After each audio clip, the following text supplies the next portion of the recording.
Electrochemistry का हमारा last year है, इसको थोड़ी study redox action electrochemistry fifth बात मत करिए कोई भी स्टूडेंट। इससे मेनली हमारा कंडक्टर्स का डिस्कशन होगा, वो सेल्स का पार्ट रिमेनिंग है, प्रोडक्ट ऑफ इलेक्ट्रोलिसिस, ऐसे कोई टॉपिक हमारे आज कवर होंगे। तो कल थोड़ा बहुत मैंने कंडक्टेंस के बारे में बताया था, कंडक्टेंस क्या होती है अगर आपको याद होगा, it's the reciprocal of resistance, प्रतिरोध का सीधी सी बात है व्युत्क्रम, पहले डिस्कस हमने किया था, ऑर्डनरी सी बात है। एक आपको मैंने एक बेसिक फॉर्मूला और बताया था, R is to rho into L by A, याद है आपको? Rho R is to rho into L by A, सबका रेसिप्रोकल करने करके हमने एक इक्वेशन बनाई थी। वन बाई आर क्या था आपको याद है? जी। वन अपॉन रो क्या था याद है आपको? कापा। और इसको वन अपॉन एल बाई ए लिखा था हमने, लेकिन एल बाई ए का हमने एक स्पेशल नाम अलॉट किया था, क्या नाम था इसका? Cell constant. किससे इसको रिप्रेजेंट किया था? जी स्टार। जी स्टार से लाके हमने मल्टीप्लाई किया था, और कापा इसको टू क्या बन गया था? जी जी स्टार। जी जी स्टार। सोफार हमने इतनी केमिस्ट्री स्टडी की, इट इज क्लियर। देखो आज थोड़ा सा लेक्चर हमारा मेनली कापा की ना डेफिनेशन को लेके होगा, इसके डेफिनेशन बहुत इंपॉर्टेंट है, इस पर ध्यान देना। ये कापा क्या चीज होती है? इसको हम बोलते हैं कंडक्टिविटी। कंडक्टिविटी कहते हैं हम तो उसको, ठीक है। अब ये कंडक्टिविटी क्या है, देखो आपको फील कराते हैं कंडक्टिविटी का मतलब क्या है। जैसे यहाँ पे रो क्या होता है? रेसिस्टिविटी। जैसे रो यहाँ पे क्या होता है?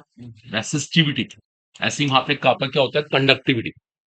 एक तो कापा की बड़ी सिंपल सी डेफिनेशन बनती है, कापा क्या चीज है? Reciprocal of resistivity. एक और आराम से समझिए, कोई प्रेशर में नहीं आना। Reciprocal of resistivity, kappa is reciprocal of resistivity, that is rho. ये तो देखो साफ लिखा हो। एक कापा की डेफिनेशन और बनाते हैं, देखो और इसको रियलाइज करना सब लोग, अगर सब अटेंशन पे करें। देखो क्या होता है, चाहे वर्ड रेसिस्टिविटी है चाहे वर्ड कंडक्टिविटी है, दोनों में एक सफिक्स आता है, I T Y. I T Y एक सफिक्स है, सफिक्स जिसको बोलते हैं ना उपसर्ग प्रत्यय, इस तरह की हिंदी है ये, आई टी वाई। जिसके लास्ट में आई टी वाई आता है ना, वो ना यूनिट का इंडिकेशन होता है, एकांक। एकांक को हिंट करता है, एकांक, है ना, यूनिट कहते हैं, हम लोग हिंदी में कहते हैं एकांक। अब ये एकांक का मतलब क्या है, अब जरा सब ध्यान है। अगर मैं इसको वन मान लू और इसको वन मान लू, तो आर इसको टू क्या बन जाएगा? रो। रो बनेगा नहीं बनेगा? जब ये दोनों वन वन थे, तो जो रेजिस्टेंस था वो क्या बन गया? रेसिस्टिविटी।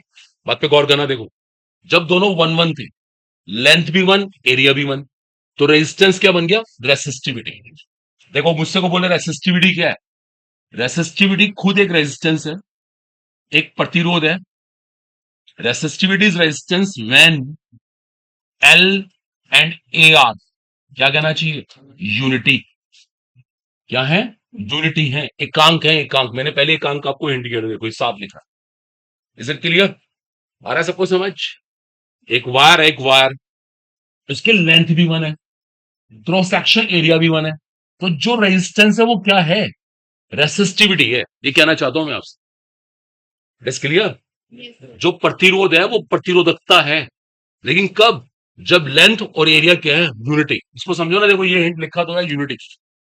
अब मैं आपको समझाता हूं कंडक्टिविटी क्या है। देखो अब कंडक्टिविटी को फील करना, देखो मैं इसको भी वन ले रहा हूं, इसको भी वन ले रहा हूं, एल को भी वन ले रहा हूं और ए को भी वन ले रहा हूं। इसका एक स्पेशल मतलब है, इसका मतलब वॉल्यूम भी वन है, वॉल्यूम जिसको आयतन कहते हैं। देख लो, what is volume? Area into length. Volume भी वन है, आयतन एक हो गया। अब आप मैथ्स लगाओ, ये भी वन ये भी वन, तो दोनों क्या हो गए? सेम हो गए, नहीं हो गए? तो कंडक्टिविटी क्या है? Conductivity is the conductance. Conductivity conductance ही है। व्हेन व्हेन कब? Volume of solution is unity. देखो फील करो आप, मैंने पहले ही आपसे कहा था जिसके लास्ट में आईटीवाई आएगा ना, आईटीवाई वन को हिंट करेगा। यहां भी आईटीवाई आया रेसिस्टिविटी में, और वहां भी आईटीवाई आया, वन को हिंट कर रहा है, एकांक का इंडिकेशन है। ओके, जब लेंथ भी वन और एरिया भी वन, तो रेजिस्टेंस क्या बन गया? रेसिस्टिविटी। जब लेंथ भी वन एरिया भी वन, लेंथ भी वन एरिया भी वन, तो वॉल्यूम वन हो गया, तो कंडक्टेंस क्या बन गई? कंडक्टिविटी। जैसे रेजिस्टेंस बना रेसिस्टिविटी, कंडक्टेंस क्या बन गई? कंडक्टिविटी। ये आपको मैं फील करवा रहा हूं। राइज हो गया सबको? ठीक है, इसमें कोई डाउट नहीं होना चाहिए। और अच्छे से इन फॉर्मुलाज पे कमांड, उनके ऊपर बहुत न्यूमेरिकल्स आते हैं कि formula state, direct formula base, कोई बहुत घुमा फिरा के क्वेश्चंस नहीं आ रहे, सीधा फॉर्मुला बेस। लेकिन हमारा कॉन्सेप्ट भी क्लियर होना चाहिए, कंडक्टिविटी क्या चीज है। तो एक बार आप इसे कॉपी करना कर सकते हैं एज यू लाइक, निकल के लेक्चर में लिखवा रखा है, जो भी आपको नया पॉइंट लगे वो ऐड करना। और कंडक्टिविटी की यूनिट क्या है, एक मिनट रुकेंगे सब लोग, जरा इसके मात्रक की भी बात कर लीजिए। यूनिट, यूनिट, कंडक्टिविटी की यूनिट क्या, यूनिट देखो, इसका मात्रक निकाल देते हैं फटाफट। देखो ये कंडक्टिविटी, 1/r, 1/r क्या होता है, ohm inverse, O H M, ohm inverse, M H O, siemens. और जी स्टार क्या है, L/A। ये मीटर स्क्वायर, एक मीटर से मीटर कैंसिल, मीटर इनवर्स बन जाएगा सीधा सीधा। इसकी यूनिट है, ऐसा यूनिट है साइमन मीटर इनवर्स। इतना सिंपल, आराम से फील आती है। अब आप कॉपी करो।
एग्री, डाउट तो नहीं किसी को? ठीक है ना, अच्छे से डेफिनेशन क्लियर होनी चाहिए, कॉन्सेप्ट क्लियर हो, उसके बाद न्यूमेरिकल्स तो हम इजीली करेंगे, तो ऐसा टेंशन वाला पॉइंट नहीं है। ठीक है बच्चे, अब कर दें, कल का टॉपिक था उसमें थोड़ा सा एक्सटेंड किए, कुछ नया नहीं बता रहे। और आगे से याद रखें, ये थोड़ा सा इंग्लिश का पार्ट है, अगर किसी के लास्ट में सफिक्स ITY है ना, ITY, तो एकांक का इंडिकेशन होता है, indication unity, remember this one. जैसे आपने कभी सुना होगा, इकोनॉमिक्स में एक वर्ड आता है प्रोडक्शन, और एक वर्ड आता है प्रोडक्टिविटी, दोनों में बहुत फर्क होता है। प्रोडक्टिविटी, जैसे मान लेते हैं कोई, किसी के पास कोई एग्रीकल्चर लैंड है ना, कोई खेती वेती करता है, एज्यूम कर लो उसके पास कुछ लैंड है, 10 एकड़ लैंड, 10 एकड़, 10 एकड़ जगह है उसके पास। तो 10 एकड़ से जो भी कुछ उगेगा, जो भी कुछ प्रोड्यूस होगा, वो उसकी प्रोडक्शन है। अंडरस्टूड? भाई इतने हमने इतने क्विंटल ये बना लिया, जैसे प्रोडक्शन। अगर वो निकाले पर एकड़, पर एकड़ क्या रिजल्ट आया, तो उसे क्या कहा जाएगा, प्रोडक्टिविटी। दैट्स इंटरेस्टिंग, उसको प्रोडक्टिविटी बोलेंगे। तो production, productivity, resistance, resistivity, conductance, conductivity, ये सब क्लियर होने चाहिए, तो इसमें कंफ्यूजन ना हो। That's all. Next is here equivalent conductivity. अगला हेडिंग है equivalent conductivity.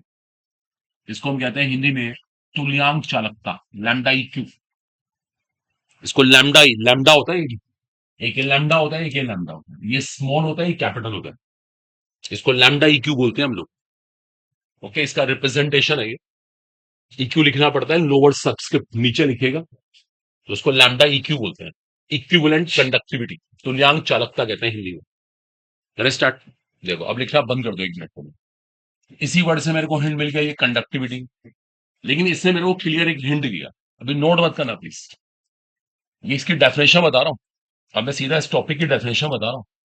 Words equivalent conductivity, इसकी डेफिनेशन बनती है कंडक्टिविटी, है ये conductivity due to, due to one equivalent of electrolyte, due to one equivalent of, देखो यहां से हिंट मिल गया था हमें, तुल्यांक। तुल्यांक वर्ड ने मेरे को हिंट कर दिया कि यहाँ पे वन इक्विवेलेंट हुआ, वन इक्विवेलेंट ऑफ इलेक्ट्रोलाइट। अभी कुछ कॉपी नहीं करना, अभी कुछ कॉपी नहीं करना। इसका फॉर्मूला बनाऊं। इसका फॉर्मूला बनाने के लिए मैं कापा को ना किससे डिवाइड कर दूंगा, नंबर ऑफ इक्विवेलेंट से। अब आप थोड़ा सा बेसिक सा मैथ्स लगाओ, ये भी क्या निकाल रहा हूं मैं, कंडक्टिविटी पर इक्विवेलेंट निकाल रहा हूं। ये डिफाइन करने का मतलब यही तो है। ये जो डिवाइड किया मैंने, डिवाइड किया, इसका मैथ्स सोचो ना, क्या निकाला मैंने, ये कंडक्टिविटी पर इक्विवेलेंट निकाली। कंडक्टिविटी एक इक्विवेलेंट की वजह से निकाली, इसी का नाम क्या है, इक्विवेलेंट कंडक्टिविटी। फील करना, रटना कुछ नहीं है, कोई मगिंग नहीं करनी। अब रुकना, देखो, बोलो क्लियर है। और मुझसे बोले इसके बताओ यूनिट क्या होगी, ना देते हैं आराम से। बताओ कंडक्टिविटी की यूनिट क्या थी, siemens metre inverse, centimetre inverse. और ये तो इक्विवेलेंट नहीं, ये वेरी सिंपल, ये यूनिट। बच्चों वाला सिस्टम, इजी गोइंग बिल्कुल। बोलो यहां तक क्लियर हुआ। अब रुक जाना, देखो देखो, आप सबने भी 12th बोर्ड एग्जाम दिया है, प्रिपरेशन की होगी आपने। अब न्यूमेरिकल्स में यहाँ पे नॉर्मेलिटी मिलती है, नॉर्मेलिटी। क्या मिलती है, तो मैं ना इसको चेंज करके नॉर्मेलिटी लेकर आऊंगा। गलत नहीं है फॉर्मूला, बिल्कुल सही फॉर्मूला यही है, फंडामेंटल यही है। लेकिन मैं नॉर्मेलिटी को इंट्रोड्यूस करूंगा। अब रुक जाना एक मिनट के लिए, मुझे थोड़ा करना जाना पहले process. Let the normality of a solution be N. एक नॉर्मेलिटी है, सॉल्यूशन है, विलियन है, उसकी नॉर्मेलिटी कितनी है, एन। इसका मतलब होता है एन इक्विवेलेंट्स कितने लीटर में, 1 लीटर में। नॉर्मेलिटी की डेफिनेशन यही होती है। इसका मतलब एक और हुआ, एन इक्विवेलेंट्स 1000 क्यूबिक सेंटीमीटर में। किसमें है, 1000 cubic centimetre of solution. 1 litre में 1000 क्यूबिक सेंटीमीटर, कॉमन सी बात है। तो 1 क्यूबिक सेंटीमीटर में कितने इक्विवेलेंट हुए, तो इक्विवेलेंट्स इन 1 क्यूबिक सेंटीमीटर कितने हो गए, N upon 1000। Is this maths clear, N upon 1000। भाई 1000 में एन, तो एक में कितने, एन अपॉन 1000। बताओ आ रहा है बात समझ, दिमाग लगाओ थोड़ा, देखो दिमाग को सोचना पड़ेगा। देखो ऐसे कॉम्पिटिशन क्रैक नहीं होता। माइंड यहाँ रखो अपना सब लोग बिल्कुल अच्छे से। देखो दोबारा सेंटेंस पढ़ो। Let the probability of a solution be N. नॉर्मलता एन है। नॉर्मलता की डेफिनेशन के अकॉर्डिंग एन इक्विवेलेंट्स किस में है, 1 लीटर में है। एन इक्विवेलेंट किसमें है, 1000 क्यूबिक सेंटीमीटर में है। तो 1 क्यूबिक सेंटीमीटर में कितने, N upon 1000। Is it clear. अब देखो मैं आपको लैम्डा इक्यू निकालने का नया फॉर्मूला सिखाने जा रहा हूं। देखो आप उस फॉर्मूले को समझना, देखो। Now lambda eq is equal to what, आपने देखा 1 क्यूबिक सेंटीमीटर में कितने इक्विवेलेंट है, एन अपॉन 1000। और जो 1 क्यूबिक सेंटीमीटर की कंडक्टेंस है उसका नाम क्या है, कंडक्टिविटी। देखो मैं क्या करने जा रहा हूं, conductivity upon N upon 1000। Is this maths clear. ये कंडक्टिविटी है। कंडक्टिविटी का मतलब कंडक्टेंस है, किसकी वजह से, 1 क्यूबिक सेंटीमीटर की वजह से। अब मैं 1 क्यूबिक सेंटीमीटर कह रहा हूं, डजंट मैटर। ये मैंने कहा था यूनिट वॉल्यूम, दोबारा सुन लो। जब हमने यहां पे 1 क्यूबिक सेंटीमीटर ले लिया, ले लिया नहीं ले लिया, तो जो कंडक्टेंस है उसका नाम क्या है, कंडक्टिविटी। लेकिन उसके अंदर कितने इक्विवेलेंस है, कितने तुल्यांक है, एन बटा 1000। मुझे एक के लिए काम करना है, तो मैं क्या करूंगा, डिवाइड करूंगा ना, बात करूंगा ना। लो एक फॉर्मूला बन गया, कापा इंटू 1000 अपॉन एन। आप कभी देखना, आपने अपने स्कूल्स में जब आपने एकेडमिक वगैरह की प्रिपरेशन की होगी, एनसीईआरटी देखना, वो लोग ऐसे ही करते हैं। वो वहां पे ये वाली यूनिट बताते हैं, वो भी गलत नहीं करते, सही है अपनी जगह, और हमारा तो फंडामेंटल बिल्कुल सही है। तो फॉर्मूला ये बन जाता है, कापा इंटू 1000 बाई एन। कभी आपने एकेडमिक क्लासेस में किया होगा, याद करो अपनी क्लास 12 याद। देखो बहुत डिपेंड नहीं होना हमारे ऊपर, आपकी हमारे से इतनी एक्सपेक्टेशन है ना, हम उसे फुलफिल कर ही नहीं सकते। ना इतना टाइम होगा, ना यहाँ पे सिस्टम ऐसा बना हुआ है। तो आप लोग ही मेहनत करिए, जाके नोट्स उठाइए अपने। देखो ये फॉर्मूला कभी सबने याद किया हो, आप इसके फॉर्मूले की अंडरस्टैंडिंग बन गई, और एक्चुअल फॉर्मूला ही है, रियलिटी है। देखो हो सकता है कोई न्यूमेरिकल यहाँ से बना दे, तो कॉपी करो, कोई मना खड़ा करो, ऐसे लाइक। बोलो इज इट क्लियर, दोनों बातें क्लियर होनी चाहिए। देखो आपने कभी एकेडमिक क्लासेस में ये किया हो, आज ये भी करके जाओ, ये एक्चुअल फॉर्मूला है।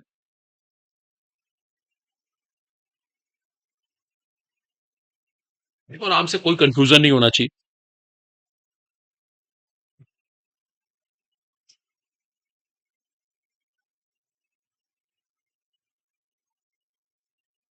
ओके, चैप्टर को फिनिश कर देंगे बिल्कुल ना, आज इलेक्ट्रो एंड हो जाएगी।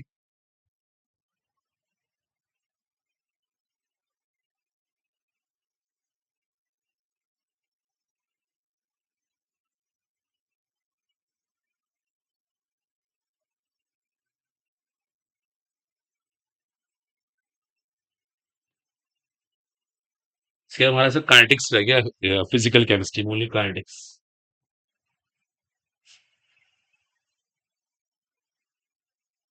कुछ समझ आया बोलो, डिस्कस करो, तो माइंड में कंफ्यूजन आ रहा है किसी के भी।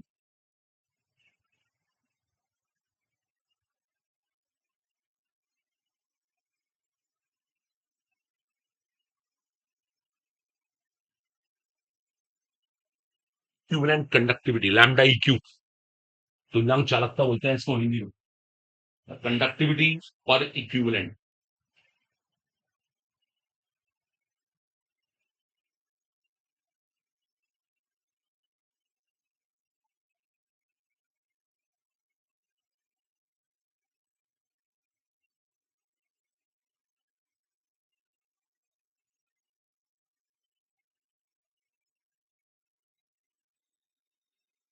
एग्री।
थोड़ी क्लियर, सबको आगे समझ।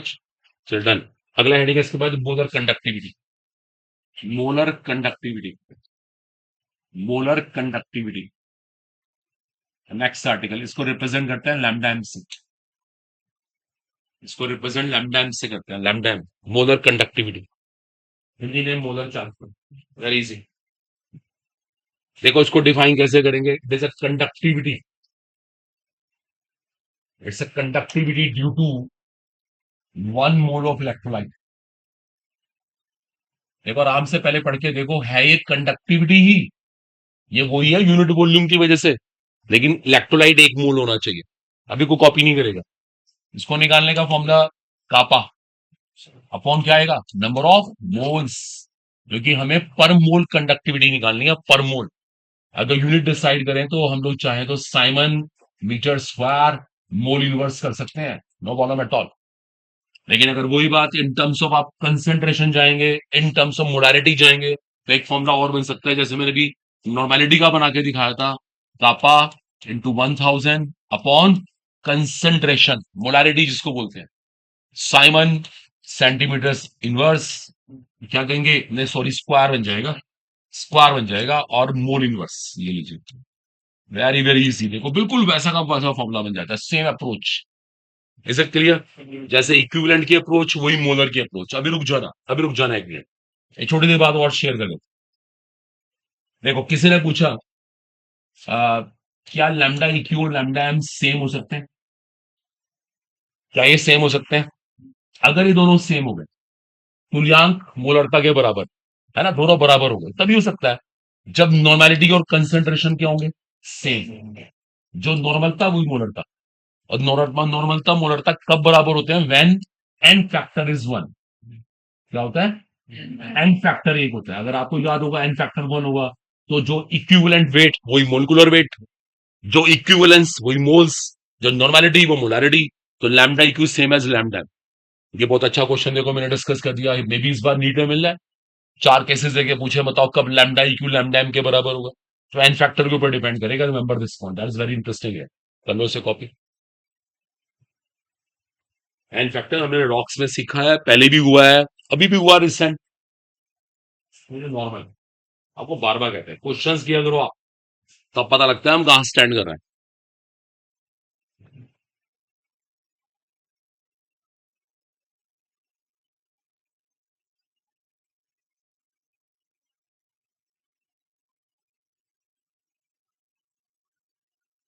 Fine.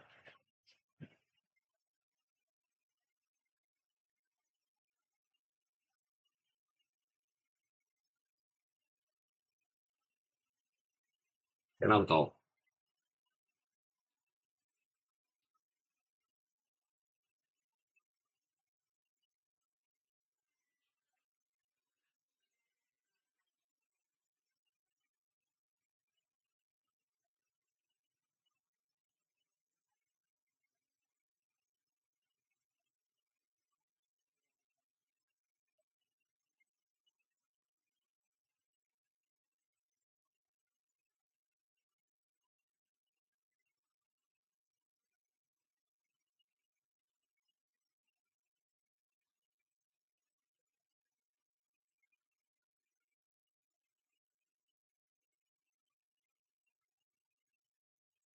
I think clear. That's final. अब कर रहा हूँ इसको, ठीक है? आप कर लो, करो जल्दी से, कॉपी करो। लैम्डा इक्वल लैम्डा में कब सेम होते हैं, that should be clear when N factor is 1, क्योंकि नॉर्मेलिटी सेम हो जाती है as molarity, N is same as C. ठीक है, सब एग्री होपफुली?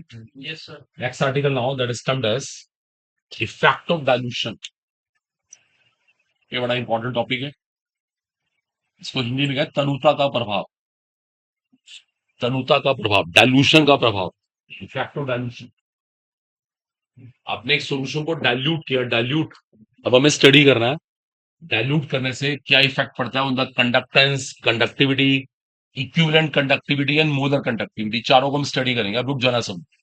इसका पहला केस स्टार्ट करने आ रहे हैं ऑन कंडक्टेंस। ऑन कंडक्टेंस, अच्छी बात है नहीं? देखो कंडक्टेंस पे क्या फर्क पड़ता है पता लगा।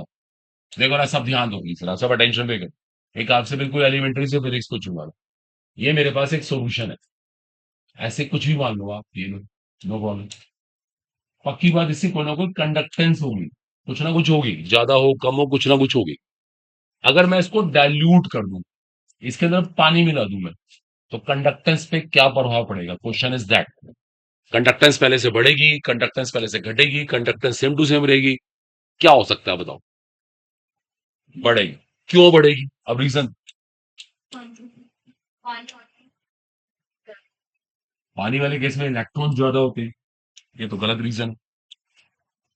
पानी के आने से इलेक्ट्रॉन कैसे बढ़ गए? यहाँ पे तो इलेक्ट्रॉन कंडक्टेंस करवा ही नहीं रहे, यहाँ पे तो सारा रोल आयंस का है। इलेक्ट्रॉन का तो कंसर्न मेटल में होता है। तो कंडक्टेंस में तो ये फैक्टर मैटर ही नहीं करता, नंबर ऑफ आयंस पर मोल डिक्रीज हो जाएंगे। नहीं नहीं सॉरी, नहीं नहीं, अभी देखिए किसी के पास कोई प्रॉपर रीजन नहीं है, अभी सोचो। मैडम इलेक्ट्रॉन थोड़ा मूव करते हैं, आयंस मूव करते हैं यहाँ पे, आप इलेक्ट्रॉन बार बार क्यों बोल रही है? यहाँ पे इलेक्ट्रॉन काम ही नहीं, यहाँ पे तो काम ही आयंस का, इलेक्ट्रोलाइट्स है यहाँ पर, उनके आयंस बनते हैं। किसी के इलेक्ट्रॉन नहीं होते यहाँ पे, इलेक्ट्रॉन तो कुछ कर ही नहीं रहे, इलेक्ट्रॉन तो मेटल्स में होते हैं। देखिए मैं आपको ऐसा ना एक छोटा सा एग्जांपल समझाता हूँ, आपको तभी रियलाइज होगा, तभी फील होगा डाइल्यूशन क्या चीज है और कंडक्टेंस क्यों बढ़े। हम एक बात करते हैं अपना, अपने सहारनपुर में आपको पता है आजकल, आपको पता है हर सिटी में ना आजकल ट्रैफिक की बड़ी प्रॉब्लम। ट्रैफिक जाम, आपको भी, मैं भी एक एग्जाम पे फंस गया था, बहुत टाइम लगा, तो ये हर जगह प्रॉब्लम है। अब हम क्या करें इस प्रॉब्लम से बचने के लिए? वो व्हीकल्स तो कम कर नहीं सकते, भी कह दे किसी को मोटरसाइकिल मत चलाओ या ई रिक्शा मत चलाओ, ऐसा हो सकता है क्या? जब गवर्नमेंट ने सबसे टैक्स लिए तो सब चलाएंगे अपनी अपनी रिक्शा वगैरह, सब चलाएंगे। तो गवर्नमेंट को नई नई सड़कें, नई नई रोड्स बनानी चाहिए। फैक्ट है, फ्लाई ओवर्स बनाने चाहिए। मान लो घंटा करके हमारे पास 4-5 रोड्स बन जाती हैं, ऐसे मान लेते हैं, ऐसे हाइपोथेटिकल। तो जो हमारा इतना सारा क्राउड है ना, वो डिवाइड हो गया, कोई इधर से आ रहा है, कोई इधर से आ रहा है, कोई इधर, जिसको जहां से इजी पड़ेगा वो वहां से आएगा। देखो ज्यादा रोड्स बनाने से क्या हुआ, या फ्लाई ओवर्स बनाने से क्या हुआ? हमारे ट्रैफिक की प्रॉब्लम सॉल्व हो गई। भाई हम लोग थोड़ी ना कम कर देंगे, लोग कम कर दें, या कहते हैं कि तुम व्हीकल मत चलाओ, या तुम बाइक मत चलाओ, तुम कार मत चलाओ। जिसके पास जो चलाए है वो चलाएगा, उसको रोक नहीं सकते। तो ऐसे केस में नई नई सड़कें बनाओ, नई नई रोड्स बनाओ, ये तो डाइल्यूशन करना हुआ। ऐसे करने से लोग आपस में ना ऐसे डिवाइड हो गए, अब सब एक ही लाइन पे आ रहे थे, जाम लगेगा। अब कोई इधर से आएगा, कोई इधर से आएगा, कोई इधर से आएगा, तो नेचुरली जाम घटेगा, ऐसे कहते हैं। पता है इसका हम क्या बोलेंगे scientific cause? On dilution resistance decreases. Dilution करने से रेजिस्टेंस घटता है, रेजिस्टेंस, प्रतिरोध घटता है। देखो रेजिस्टेंस घट गया नहीं घट गया, सब लोग बट गए, अलग अलग जा रहे हैं, खुले खुले बैठे हैं, ऐसे कह दो। कोई उधर जा रहा है, कोई उधर जा रहा है, खुले खुले डिस्टेंस बना हुआ है। जैसे रात के टाइम आप कभी जाओ, सब सड़कें खाली होती हैं, तो ड्राइविंग करना बड़ा आसान है, जितनी मर्जी फास्ट बाइक चला लो, क्यों? लोग ही नहीं है, रेजिस्टेंस ही नहीं होता, रेयर केस में ब्रेक लगानी पड़ रही है। तो ऑन डाइल्यूशन रेजिस्टेंस डिक्रीजेस, इसका साइंटिफिक कॉज है प्रतिरोध घटता है, और प्रतिरोध घटेगा, कंडक्टेंस तो अपने आप बढ़ेगी, क्योंकि उसका रेसिप्रोकल तो कंडक्टेंस है। ये सब चीजें ना आपको एसर्शन रीजन के पॉइंट ऑफ व्यू से बहुत इंपॉर्टेंट है, इनको अच्छे से समझ के जाना। और जो आप कह रहे थे ना, वो कोई बात सच नहीं थी। जैसे एक बच्चे ने बोला वो नंबर ऑफ आयंस पर मोल घट जाते हैं, उससे हमारा कुछ मतलब ही नहीं है, उससे हमारा मतलब ही नहीं है, क्योंकि कंडक्टेंस की डेफिनेशन में सब नहीं आता। कंडक्टेंस और रेसिप्रोकल का, रेजिस्टेंस का reciprocal, that should be clear. बड़ा सिंपल सा रीजन है, किसी को डाउट हो बता दे, मैं दोबारा समझा दूंगा, सोच के कभी भी देखो आप, ये तो कहीं भी हो सकता है। आपका आपका स्कूल है, कॉलेज है, छोटा सा आपका स्कूल है, छोटी सी बिल्डिंग है, इतने सारे बच्चे हैं, मान लो 5,000 स्टूडेंट्स पढ़ रहे हैं, बिल्डिंग बड़ी छोटी सी है, तो बड़ा ना एक कंजस्टेड सा रहेगा। बिल्डिंग को बड़ा कर दो, स्प्रेड कर दो, वो 5,000 बच्चे सब में डिवाइड हो जाएंगे, अलग अलग रूम्स में बैठेंगे, अपने भी टेंशन रहता है। तो दैट्स इंपॉर्टेंट है। On dilution, on dilution resistance decreases, hence conductance increases, remember this point, that's very very crucial.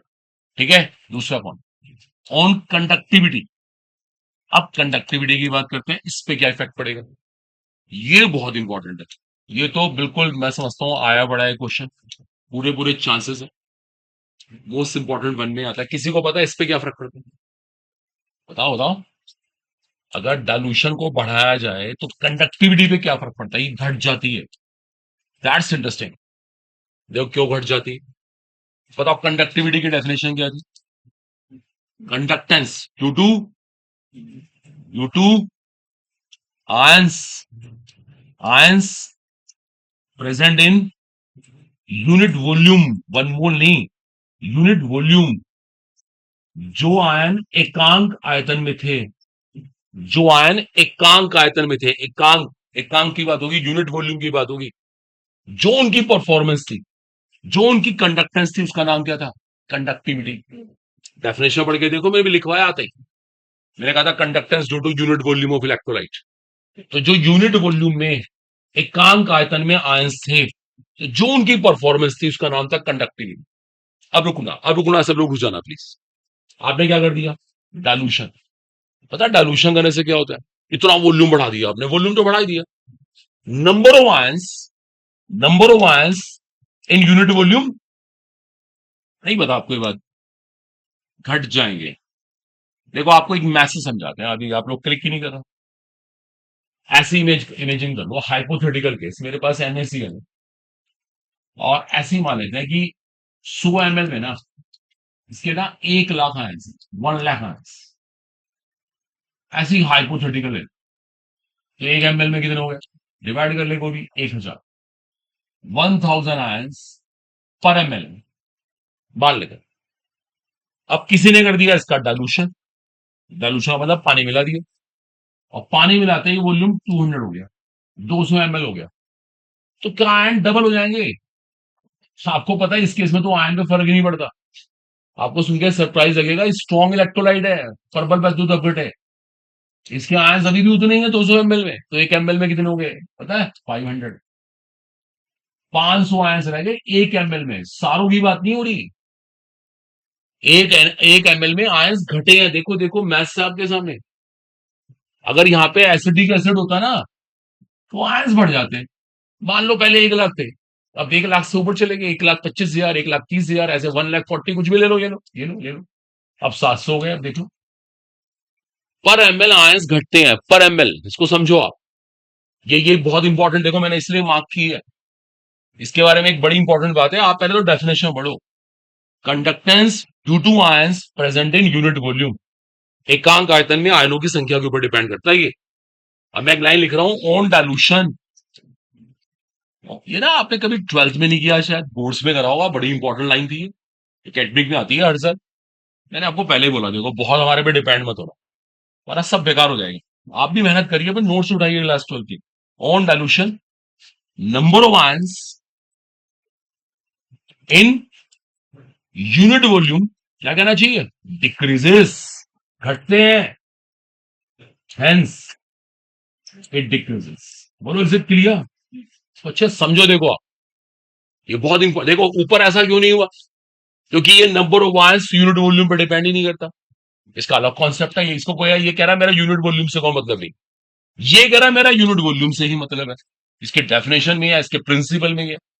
That's why ये आपको पता हो, बिल्कुल अच्छे से क्लियर हो, नोट कर लो इसमें। अल्टीमेट पॉइंट,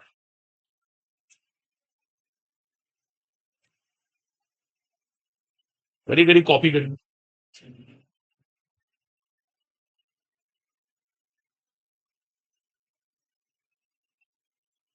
आपको तो शेयर करते हैं, आपको कंफ्यूजन हो रखते माइंड।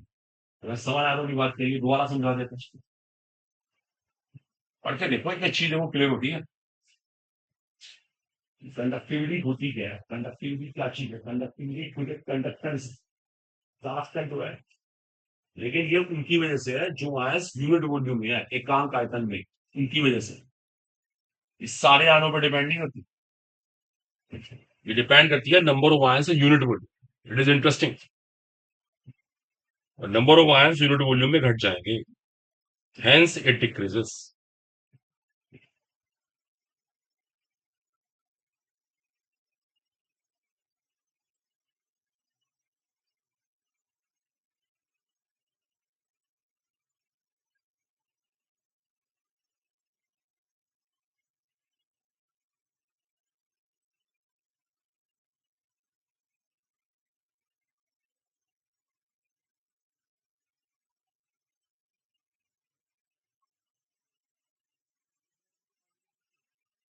वही रीजन, उसे कंडक्टेंस बढ़ानी होती है। पानी डालने से क्या होता है, रेजिस्टेंस घटता है। प्रतिरोध वो ऊपर की लाइन निकलती है, रेजिस्टेंस घटाना होता है, कंडक्टेंस बढ़ानी होती है। कंडक्टेंस बढ़ती है बट कंडक्टिविटी घटती है, इस बात पर जरूर ध्यान रखिए। मान लीजिए किसी को इन्वर्टर में बार बार पानी डालना पड़ रहा है, इसका मतलब क्या हुआ, इन्वर्टर खराब होने वाला है, क्योंकि उसकी कंडक्टिविटी घट रही है। समझ रहे हो आप, उसकी जो परफॉर्मेंस है ना वो घट रही है, एकांक आयतन से उसके आयन घट रहे हैं, उसकी परफॉर्मेंस घटने का इंडिकेशन। ठीक है, बट कंडक्टेंस बढ़ रही होती है। हाँ, ये ध्यान रखिएगा, ये चीजें आपने, मुझे पता नहीं इसको हिंदी में क्या बोलते हैं, जाके नोट्स उठाइएगा। On dilution the number of ions in unit volume decreases. On dilution the number of ions in unit volume decreases. Dilution से एकांक आयतन में आयन घट जाते हैं, आयनों की संख्या घट जाती है, हेंस इट डिक्रीजेस, इसलिए घटता। चले, क्लियर हुआ? तो हमने कंडक्टेंस की बात कर ली, कंडक्टिविटी की बात कर ली, going to rub now, okay. Next is equivalent conductivity. अब इस पे क्या फर्क पड़ता है, ये बढ़ती है, डाइल्यूशन से ये बढ़ जाती है। आपने डाइल्यूशन किया, ये बढ़ जाएगी। अब क्यों बढ़ जाएगी, जरा ध्यान दीजिएगा। देखो इसका फॉर्मूला ही है, देखो ऐसा टेंशन पे करना, इसका भी फॉर्मूला अब ये पढ़ के आए। पता क्या होता है, जब आपने डाइल्यूशन किया ना, डाइल्यूशन से ये फैक्टर घट रहा है। देखो ये बड़ी अजीब बात भी है, इसको रस समझना हुआ ध्यान से, क्योंकि इसमें ना ये बढ़ने वाली बात जल्दी से डाइजेस्ट की होती है। आपने डाइल्यूशन किया, ये फैक्टर घट गया, ये फैक्टर घट गया, पक्का भी बताया मैंने, घट गया। ये भी घटेगा, बिकॉज ये क्या चीज है, नॉर्मेलिटी। नॉर्मेलिटी क्या चीज है, number of equivalents in unit, in 1 litre of solution कहते हैं, कहते नहीं कहते? क्या होता है, देखो देखो कितनी अजीब सी बात हो रही है। डाइल्यूशन से ये भी घट रहा है, तो ये भी घट रहा है, दोनों घट रहे हैं, लेकिन ये ज्यादा घट रहा है, इसके ऊपर इसका इसका इफेक्ट ज्यादा आ रहा है। अगर आप फॉर्मूला देखें, नॉर्मेलिटी का क्या है, number of equivalents upon volume in litre. बोलो है ना, अच्छा, आपने वॉल्यूम बढ़ा दिया, आपने फैक्टर बढ़ा दिया, इसी तरह से घट गया, इसके ऊपर इफेक्ट ज्यादा पड़ता है। देखो समझो, ये बड़ी अजीब बात है, जल्दी से डाइजेस्ट नहीं होती किसी को। दोबारा देखो आराम से, मैं क्या बता रहा हूं। आपने डाइल्यूशन की, मैं कह रहा हूं डाइल्यूशन से ये भी घटा तो ये भी घटा, लेकिन ये ज्यादा घटा, ज्यादा ज्यादा अफेक्टेड हुआ, इसके ऊपर प्रभाव ज्यादा बढ़ता है, क्योंकि इसका रिलेशनशिप एक तरह से बिल्कुल क्लियर डायरेक्ट है। जब ये ज्यादा घटेगा तो ये ज्यादा बढ़ेगा, दैट्स व्हाई इट इंक्रीजेस। देखो इसका एसर्शन रीजन आ सकता है, दोबारा देख लो, देखो बहुत टर्निंग बातें हैं। डाइल्यूशन से इक्विवेलेंट कंडक्टिविटी बढ़ती है। किसी बच्चे को समझाओ ना, तो हाँ, बच्चा यही बोलता है, सर अभी तो आपने कहा था कंडक्टिविटी घटेगी, फिर ये बढ़ कैसे गया? जब ये घट रहा है तो ये कैसे फैक्टर बढ़ जाएगा? मैथ्स के हिसाब से नहीं हो सकता। ये इसलिए हुआ क्योंकि ये भी तो घटा और ये ज्यादा घटा, इसे कहते हैं डायरेक्ट। इसके ऊपर डायरेक्ट इफेक्ट पड़ेगा, इसके ऊपर इफेक्ट पड़ेगा इनडायरेक्ट। जैसे मान लो, मान लेते हैं मेरी कोई फैक्ट्री है और उस फैक्ट्री में डेली ना 10 जनरेटर चलते हैं। 10 जनरेटर, बड़े जनरेटर लगा रखे हैं मैंने, एज्यूम टू बी। और पेट्रोल ना महंगा हो गया, 100 रुपीज से 110 हो गया। बताओ मेरे पर इफेक्ट कैसा पड़ेगा? डायरेक्ट। डेली 10 जनरेटर का पेट्रोल मंगवाते हैं, 10 रुपए महंगा हुआ, एकदम मेरा बजट डिस्टर्ब हो जाएगा, क्योंकि मैं तो फैक्ट्री में जनरेटर यूज कर रहा हूं ना। अब जब मेरी चीज महंगी होगी तो मार्केट में महंगा बेचूंगा, मैं भी महंगा बेचूंगा। 100% भी पेट्रोल महंगा हो गया, हर चीज महंगी होती चली जाएगी। लेकिन जितना इफेक्ट मेरे ऊपर पड़ रहा है उतना इफेक्ट यहां नहीं पड़ेगा, बिकॉज मैं तो डायरेक्ट यूज कर रहा हूँ जनरेटर को। ये डायरेक्ट थोड़ा यूज कर रहे हैं कस्टमर। तो कहने का मतलब होता है कभी कभी चीजें डायरेक्ट होती है, कभी कभी इनडायरेक्ट। तो नॉर्मेलिटी के ऊपर डायरेक्ट इफेक्ट पड़ता है, नॉर्मेलिटी इसके ऊपर डायरेक्ट इफेक्ट पड़ता है, इसके ऊपर थोड़ा सा इनडायरेक्ट। घटता ये भी है, घटता ये भी है, लेकिन ज्यादा ये घटता है। मैं कुछ लिख देता हूं स्पेशल। ऑन डाइल्यूशन, घर बैठ के सोचना आप लोग। On dilution kappa and N decrease, घटते हैं, but N decreases to greater extent, ज्यादा इफेक्ट पड़ता है इसके ऊपर। इसको घर बैठ के सोचना है, आराम से रिलैक्स हो गया बिल्कुल। ज्यादा घटता है, जब ये ज्यादा घट रहा है तो ये ऑटोमेटिकली क्या होगा? बढ़ेगा। बोलो क्लियर हुआ? एग्जैक्टली मोलर में होता है। मोलर की भी यही केमिस्ट्री। आपने डाइल्यूशन किया, डाइल्यूशन से लैम्डा भी बढ़ गया। बिल्कुल यही रीजन, बिल्कुल यही रीजन, उसके अंदर भी बिल्कुल यही सब चीजें रहेंगी। उसका फॉर्मूला भी वेल नोन है, इस तरह से ही होता है। यहाँ पे कंसंट्रेशन आ रही होती है। अब ये भी घट रहा है, ये भी घट रहा है, ये कुछ ज्यादा ही घट रहा है, ऑटोमेटिकली ये बढ़ जाएगा। दैट्स अ पॉइंट है। ये भी इंक्रीज हुआ, ये भी इंक्रीज हुआ, ये अच्छे से आना चाहिए, कोई कंफ्यूजन ना हो। कॉपी कर लो। अरे काम हो गया, ये सब को लेवल बनाना पड़ेगा। ये सब चीजें अगर नहीं आएंगी तो रेस में ही नहीं है, जीतना हारना तो बहुत दूर है, वो बार बार डेली करता हूँ। आपने नहीं कर रखा तो ये सब आपके सिस्टम का फॉल्ट, आपके मेथोडोलॉजी का फॉल्ट। आपको नहीं आता था 12th क्लास में तो अफसोस, कैसे बोर्ड एग्जाम दिए थे फिर हम। बहुत, ये प्रिपरेशन कोई 10 दिन का खेल नहीं है, ये पीछे के ग्राउंड भी लेके आता है। आपका 9th 10th का भी रोल है यहाँ पर। आपको कितनी कैलकुलेशंस करनी आती हैं, कितनी फास्ट आप कैलकुलेशन कर सकते हो, कितना मैथ्स आपका क्लियर है, ये पता हो। देखो तभी तो इतने लोग देखो फेल हो जाते हैं। किसी में कुछ कमी रह जाती है, किसी में कुछ को कह रहा है मेरे को न्यूमेरिकल नहीं आते, मेरे को ये डर लगता है, मैं कैलकुलेशन नहीं कर पाता, बहुत चीजें होती है। बस अब फिजिकल के बाद सारी वार्निंग इनवार्निंग है, उसमें कोई न्यूमेरिकल होता ही है, उसमें इक्वेशंस का रूल है। तो थोड़ा सा ये होता है, घबराओ नहीं चीजों से, लेकिन टाइम दो अपने आप को, घर बैठ के पढ़ा करो। सेल्फ स्टडीज बेस्ट में। कोचिंग तो सिर्फ डायरेक्शन के लिए होता है, करना तो खुद पड़ता है। चलिए होपफुली क्लियर, ठीक है ना? It's okay. इसको आराम से सेंटेंस को लिखो, घर बैठ के सोचो कि मैंने क्या बोला। तो डाइल्यूशन से चारों की बात हमने कर ली गई। और अगर आप थोड़ा देखो, मैं एक शॉर्टकट बताऊं, एक समरी बताऊं, देखो अगर आपको रब करें। देखिए अभी हमने ये सीखा डाइल्यूशन से किसके ऊपर क्या इफेक्ट पड़ रहा है। देखो हमने चार चीजें सीखी, कंडक्टेंस, कंडक्टिविटी, इक्विवेलेंट कंडक्टिविटी और मोलर। डाइल्यूशन से ये भी बढ़ा, ये भी बढ़ा, ये भी बढ़ा, और सिर्फ ये घटा। That's interesting. ये भी हमें टिप्स पे होना चाहिए। डायरेक्ट एमसीक्यू आ गया कि डाइल्यूशन से चारों में से कौन घटता है, याद हो। वहां इतना सोचना नहीं होता कंपटीशन के अंदर। दैट शुड बी क्लियर में, ये अच्छे से आना चाहिए। ठीक है, इसको रब कर रहे हैं। चलिए ये आर्टिकल पूरा हुआ हमारा। अब देखिए इसी टॉपिक से ना एक बड़ा इंपॉर्टेंट कर्व आता है, बहुत इंपॉर्टेंट कर्व है, जो इसको और थोड़ा सा इलेबोरेट कर देता है। अभी 12th में किया होगा आपने, lambda M versus under root C. आप जाके देखो नीट में कॉन्टिन्यूस कॉलम है, इस कर्व से लगातार कॉलम आई है। बड़ा इंपॉर्टेंट कर्व है ये भी। Lambda M versus under root C, C को हम कंसंट्रेशन कहते हैं, सांद्रता। अब देखो आपको मैं कर्व समझाऊंगा। अभी जो बहुत सारी थ्योरी बता के आऊं ना, वो इस कर्व में आपको सारी बातें पता लगेंगी। अब रुक जाना सब लोग एक मिनट के लिए। ये कर्व ऐसे बनता है, लाइक दिस। अगर कोई स्ट्रॉन्ग इलेक्ट्रोलाइट और वीक में कर्व ऐसे बन जाता है। ये वीक के लिए कर्व होता है, ठीक है। नोट बिल्कुल नहीं करना है अभी। वीक के लिए कर्व कुछ ऐसे बनता है और स्ट्रॉन्ग के लिए कर्व कुछ इस तरह से बनता है। दो तरह के इलेक्ट्रोलाइट है हमारे, एक प्रबल है, एक स्ट्रॉन्ग है, एक दुर्बल है, एक वीक है। वो एक ही बात है। तो दोनों के लिए मैंने एक ग्राफ बनाया।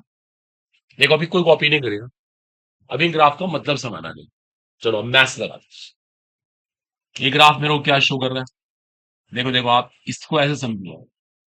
जितना आप इधर जाएंगे क्या होगा? कंसंट्रेशन बढ़ेगी, लेकिन लैम्डा एम क्या होगा? घटेगा।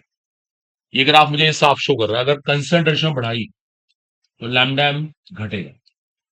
ठीक है, कोई दिक्कत नहीं है। अब इसको ना उल्टा स्टडी कर लेते। उल्टा स्टडी कर लेते हैं। कैसे? अगर मैं इधर जाऊं, क्या हुआ इधर? कंसंट्रेशन घट रही है, लैम्डा एम बढ़ रहा है। और कंसंट्रेशन घटने का मतलब, अगर आप जानते हो ना, कंसंट्रेशन घटने का मतलब होता है डाइल्यूशन बढ़ना। कंसंट्रेशन का डाइल्यूशन के साथ क्या है?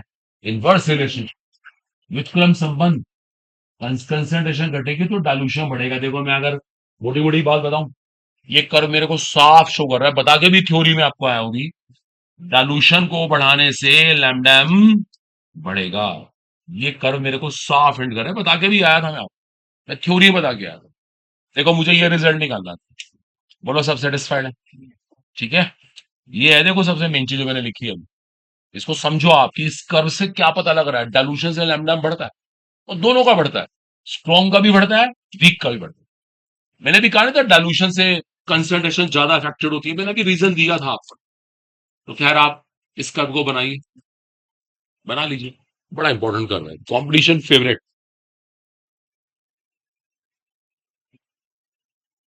ट्वेल्थ बोर्ड्स पे है भी अच्छे से।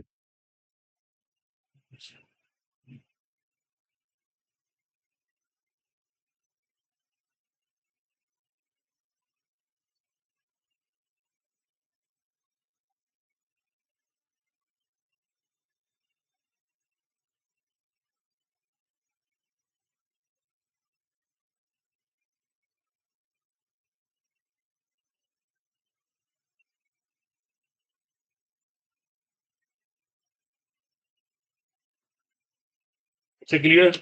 कंफ्यूजन नहीं होना चाहिए कि डाइल्यूशन से लैम्डा बढ़ता है, ये क्लियर है इसका।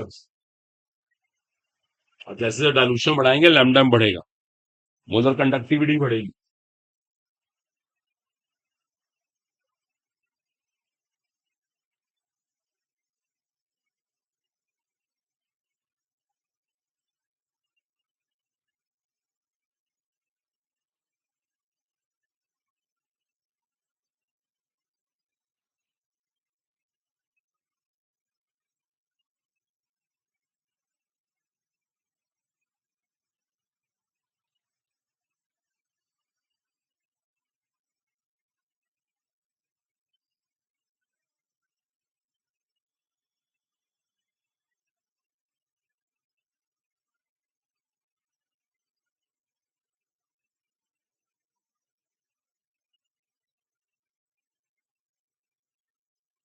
मेरे यहाँ से कुछ समझ।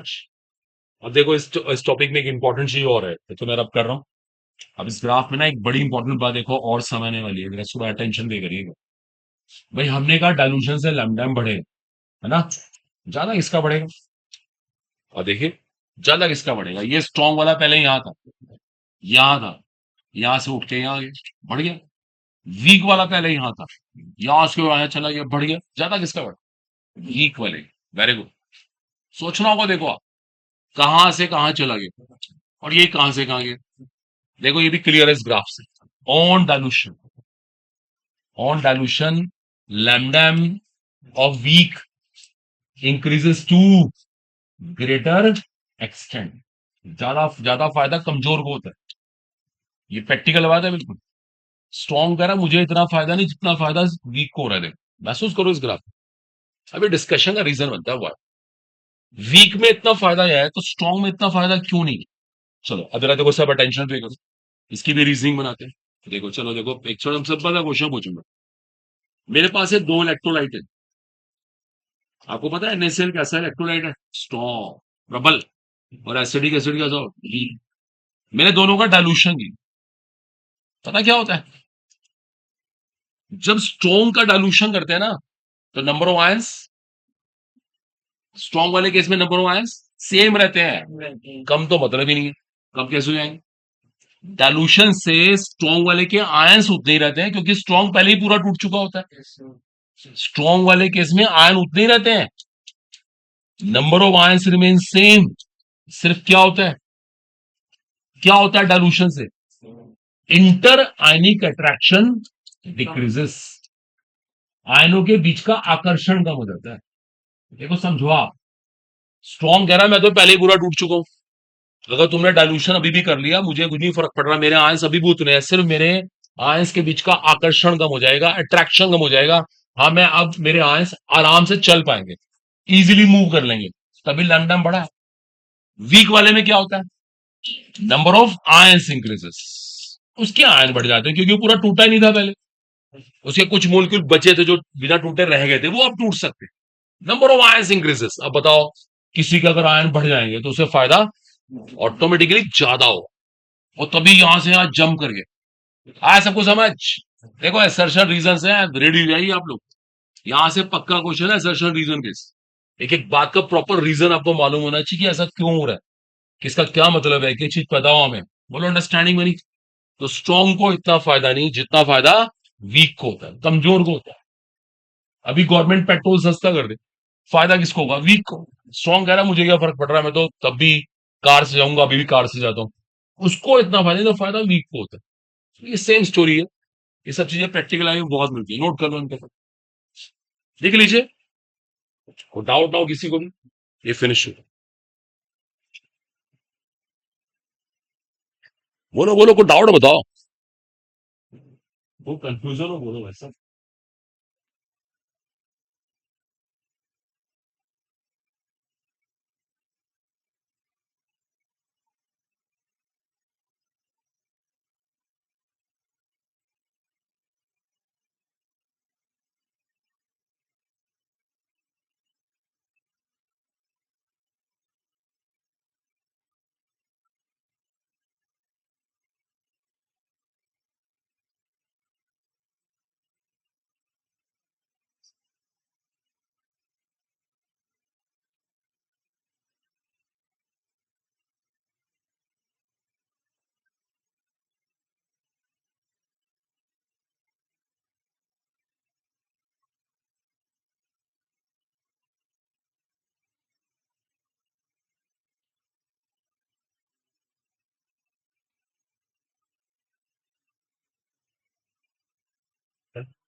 अच्छा,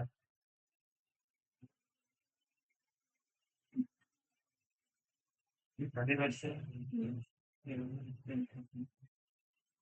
जो आने वाला वो कैसे निकलते हैं? ठीक है, ये बात अच्छी। मैं आपको नाम समझा हूँ।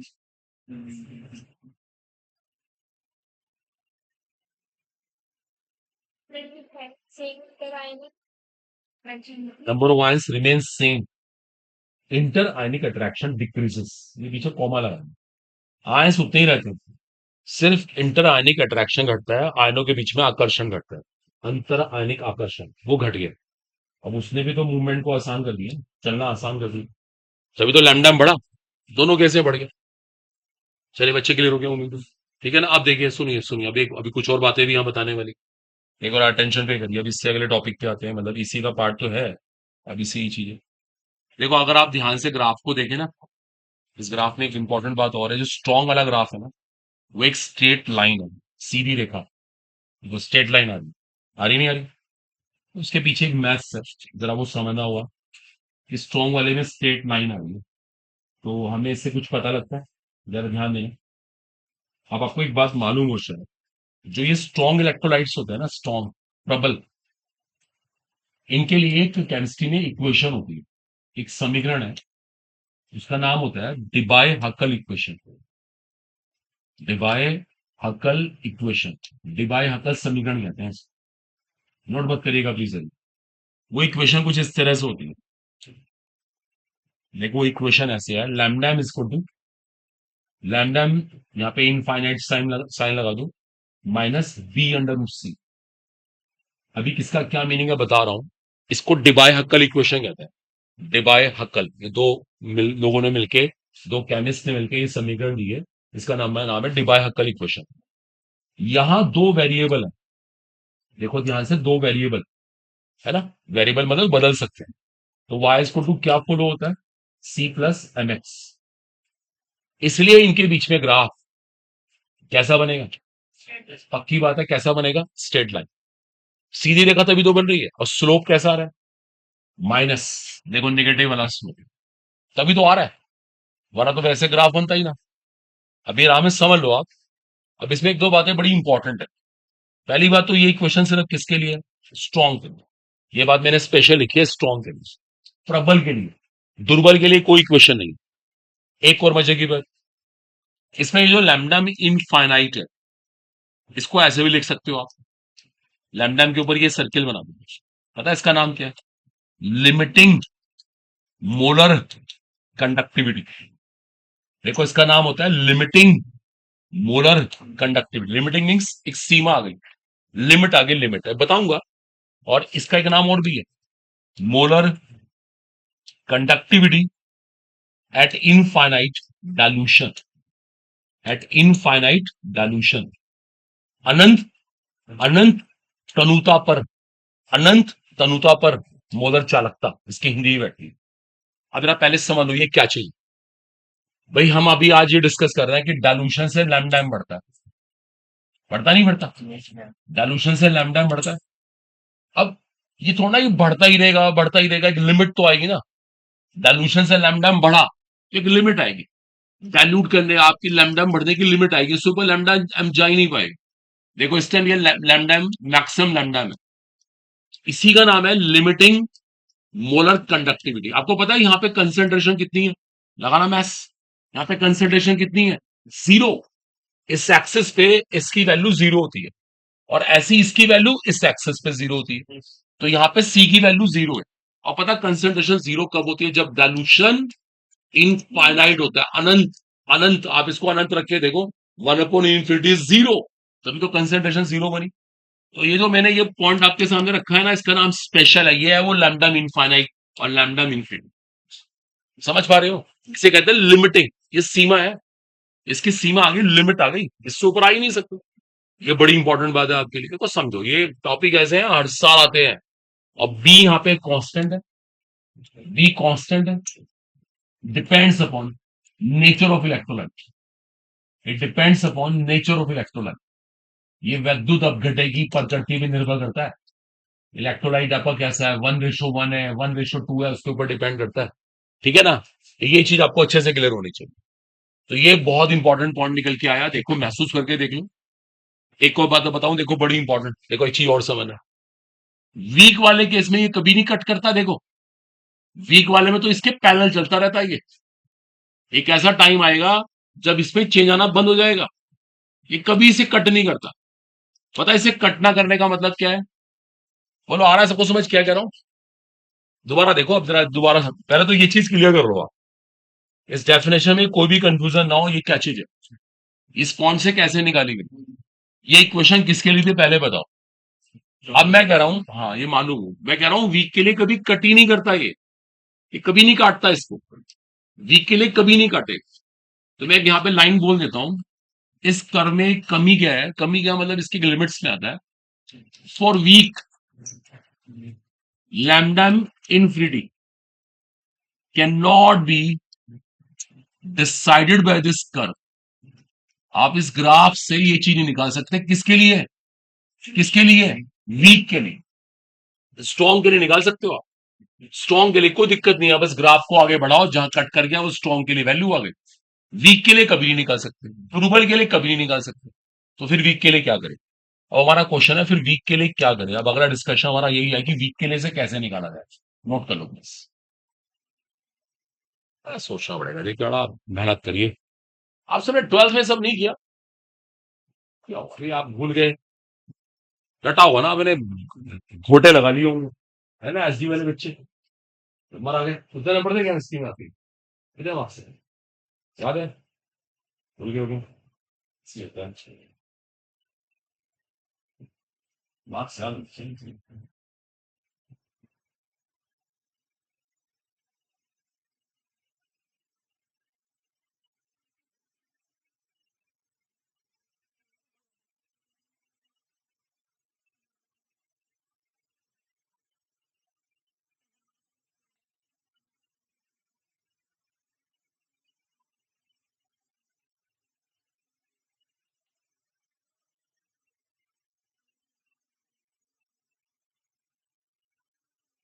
क्लियर, तो आप इसको किसके लिए निकाल सकते हैं, किसके लिए निकाल सकते हैं, स्ट्रॉन्ग के लिए, वीक के लिए इस ग्राफ से नहीं निकाल सकते, अभी क्या हुआ, स्ट्रॉन्ग के लिए आप निकाल सकते हैं, वीक के लिए इस ग्राफ से निकाल सकते हैं, इस ग्राफ की लिमिट्स क्या है, डिवाई हक्कल इक्वेशन क्या है, डिवाई हक्कल समीकरण क्या है, ये पता होनी चाहिए, ये लिमिटिंग मोलर कंडक्टिविटी, लिमिटिंग का मतलब सीमा, सीमा आ गई इसकी, सीमांत जिसे कहते हैं, वी कांस्टेंट है, it depends upon nature of electrolyte, ये विद्युत अपघटन की प्रकृति में निर्भर करता है, ये सब चीजें आपके सामने हैं। और वीक के लिए इसको निकालना इम्पॉसिबल है, इस कर्व से, इस कर्व से कभी नहीं निकाल सकते, एग्री,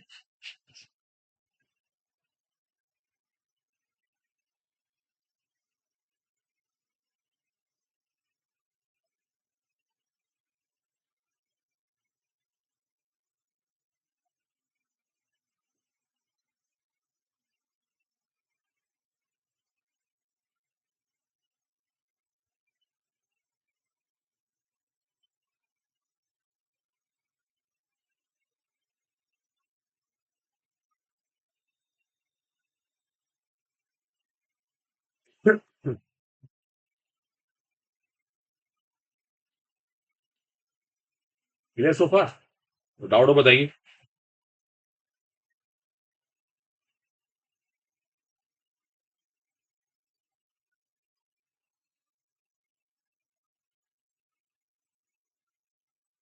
स्ट्रॉन्ग के लिए निकाल पाना, वीक के लिए नहीं निकाल पाना, जैसे टर्निंग है, अब वीक के लिए कैसे निकाले हमारा डिस्कशन इसी बात को लेकर हुआ, इसके बहुत न्यूमेरिकल्स आएंगे, एक बड़ा इंपॉर्टेंट टॉपिक है, पढ़ा अपने कोलरोच फ्लो कहते हैं उसको, अब करें, डन,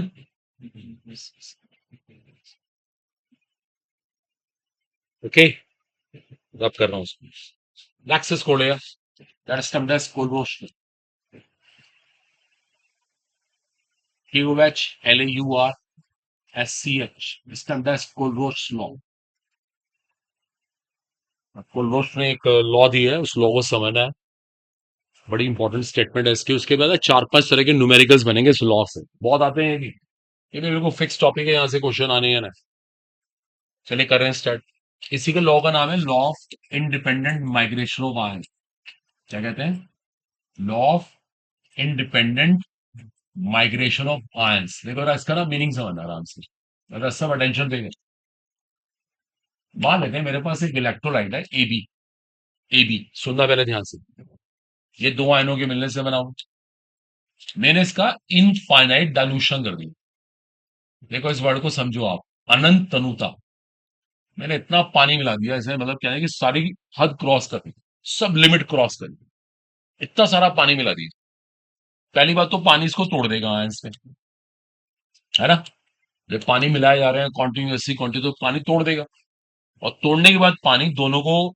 इतने अच्छे से घेर लेगा, दोनों को इतने अच्छे सराउंडिंग कर लेगा, इतना आकर्षित ऐसे घेर लिया पानी ने, ऐसे पानी इसको भी घेर लेगा, बताओ अगर ऐसे ही बुरी तरीके से इसको भी घेरा और इसे भी घेरा, तो बीच का अट्रैक्शन क्या हो गया, निल, जीरो, आकर्षण ही खत्म हो गया, अब ये कह रहा हूं, ये कह रहा है कि मैं इससे इंडिपेंडेंट हो गया, ये कह रहा है मैं इससे इंडिपेंडेंट, ये अपना चलेगा, ये अपना चलेगा, दोनों के बीच में कोई अट्रैक्शन है, बोलो, इंडिपेंडेंट, देखो लिखा ना law of independent migration of ions, independent means कोई निर्भर नहीं कर रहा, ये इसके ऊपर डिपेंड नहीं है, कोई मतलब ही नहीं है आपस में, वो अलग वो अलग, अब किसी ने पूछा अगर इस सिचुएशन में हम इसकी लिमिटिंग मोलर कंडक्टिविटी निकालें तो कैसे निकालें?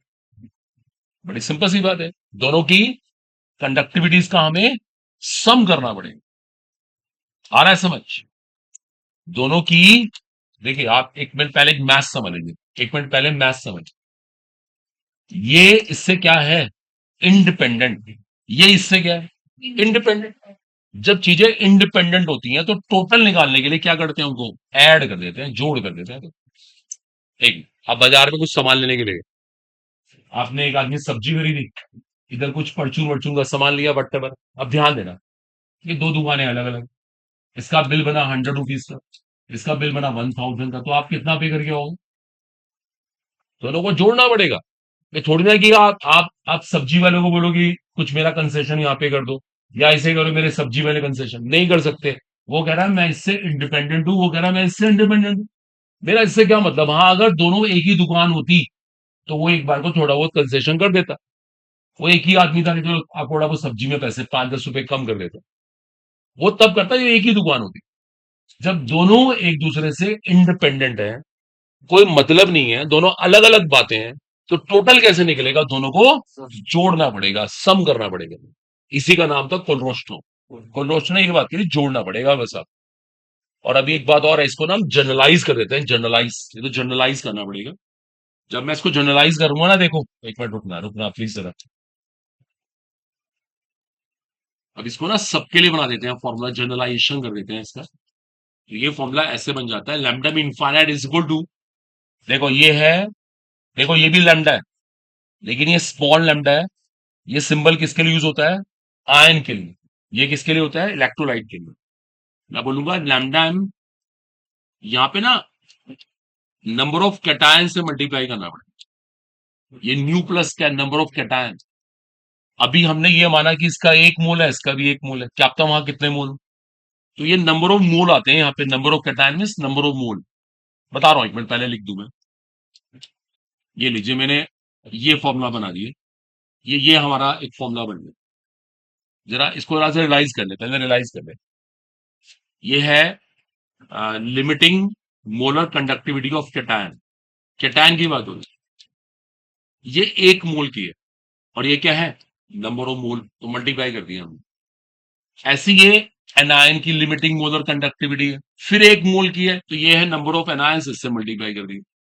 तो हमने ना जनरलाइज कर दिया। जैसे ये लिखा था ना, ये गलत नहीं था, लेकिन ये एक एक मोल था ना, इसलिए कोई दिक्कत नहीं है। अब मोल ज्यादा हो गए तो यहाँ पे नंबर ऑफ कैटायन और नंबर ऑफ एनायन भी आता है। तो मैंने इसको दोबारा लिख देता हूँ, थोड़ा सा कंफ्यूजिंग होगा।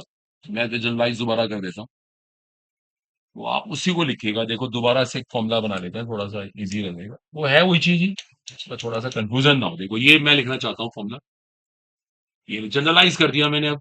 देखो न्यू प्लस क्या है? Number of moles of cation.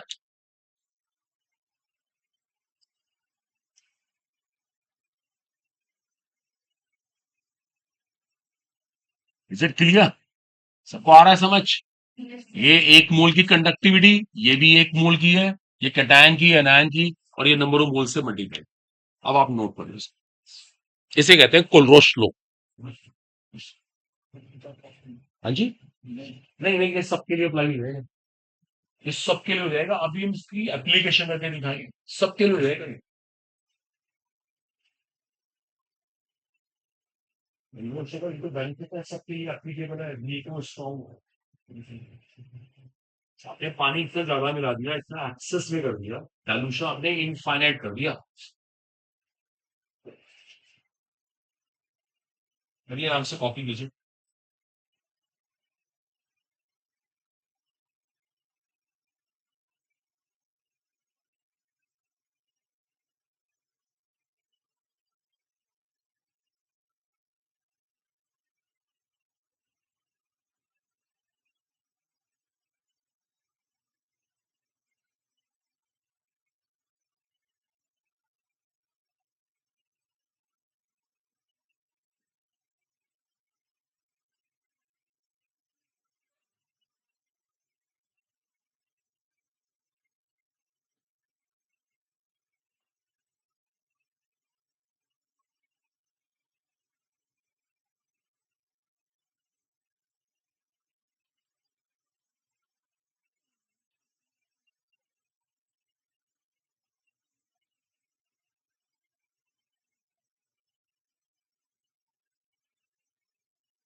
Clear so फार?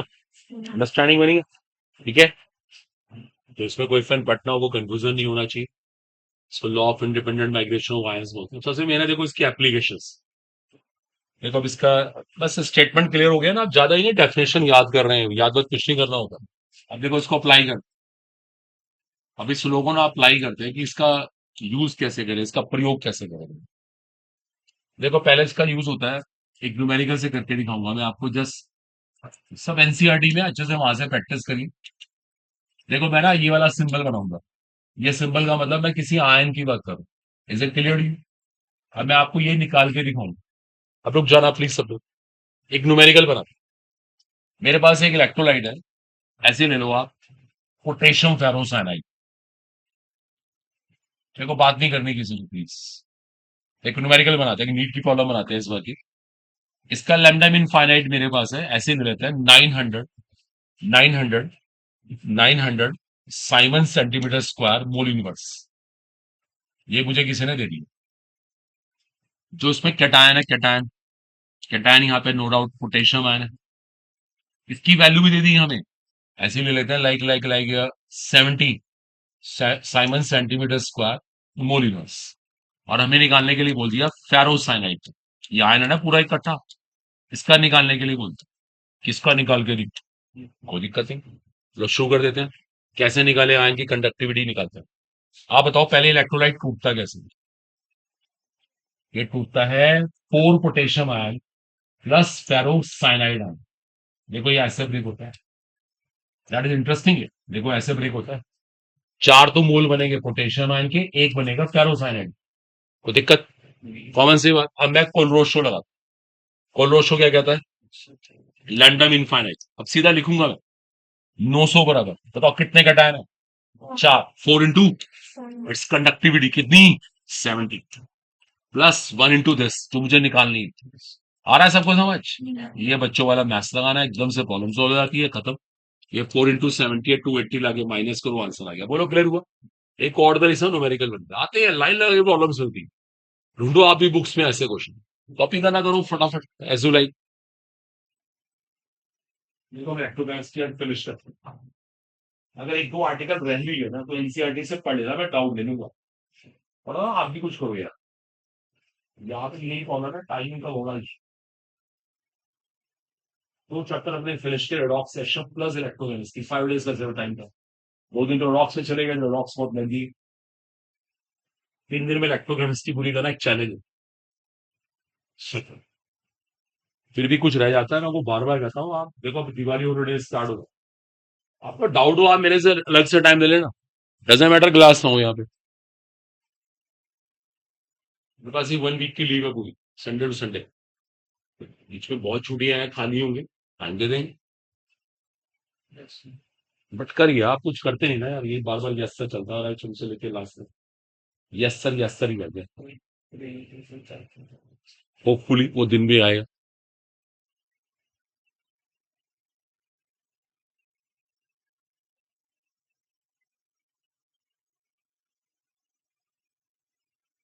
आप शुरू कर दे पढ़ना, देखो आप खुद ही आपका इंटरेस्ट बनेगा, आपको लगेगा कि मेरा सिलेक्शन हो सकता है, एक अंदर से एक पॉजिटिव फील आती है। लेकिन क्या होता है, हम करते नहीं ना, हमारा कभी कॉन्फिडेंस ही नहीं बनता, कभी अंतु ही नहीं आता। पता नहीं क्या होगा इधर का, पता नहीं क्या होगा।